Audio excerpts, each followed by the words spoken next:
Companies like to send us stuff in the mail, isn't that right, Alex? Oh yeah. So today we're going to be taking a look at the RetroDuo, a video game system that plays NES and Super Nintendo games from Retrobit.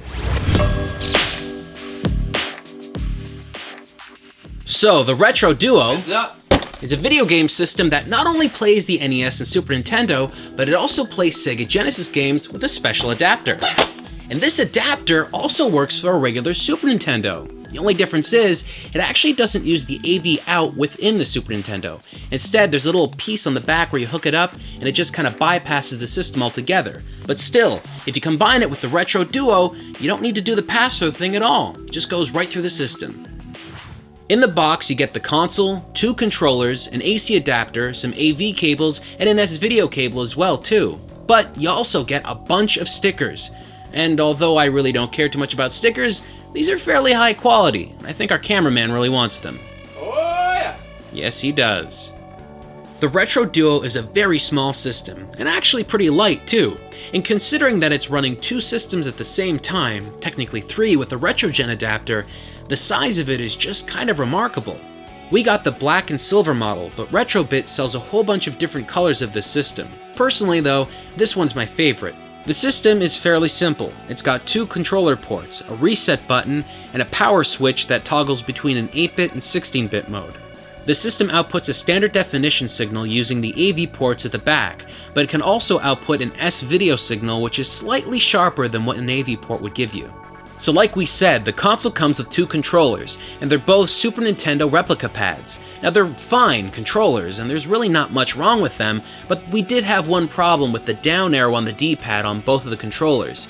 That really didn't prevent us from playing any of the games, but it just felt a little bit soft and wasn't always responsive. Regardless though, the controllers worked pretty well. And if you really didn't like them, you could just switch them out for original Super Nintendo controllers or a different controller from a different manufacturer. They're totally fine as long as you're Super Nintendo. The only thing you can't use is an NES or a Sega Genesis controller. The buttons get remapped for Sega Genesis if you're using a 6-button game, and it works pretty well. Honestly, the only weird problem about using a Super Nintendo controller while playing a Sega Genesis game is that it just feels kinda weird, like sacrilegious or something. But I got used to it.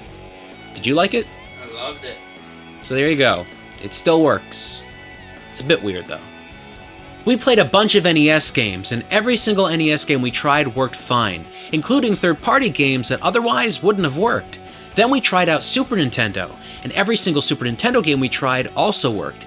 This included games that used Super FX chips like Star Fox. They worked great, just like they would have worked on the original SNES. We even tried out the Super Game Boy with a bunch of different Game Boy games, and every single time we tried a game, it worked fine. Then we tried out the RetroGEN adapter. Now this adapter works great with a bunch of games like Sonic the Hedgehog 2, The Lost Vikings, and even X-Men. And we tried it out with Sonic and Knuckles, which by itself worked. But when we put a game on the top using the lock-on tech, well, that didn't work. Sonic 2 with Sonic and Knuckles just performs a black screen, which kinda sucks. And there's a couple of other Genesis games that have additional components in the cart that also don't work, like Virtual Racing. I really don't know why it doesn't work, but it doesn't, so that's unfortunate. So that's the RetroDuo. It's a fairly simple system, but it gets the job done. It ran every NES game we threw at it, every Super Nintendo game, and most of the Sega Genesis games we tried. And if you really want a system that's going to replace those 3, well, unless you're doing something special with the system like playing Duck Hunt, this thing is going to really be a cool replacement or just a neat little addition to your console collection. I think it's a buy. Alex? Let's play it right now. Yeah, I think we're gonna have to. Till next time.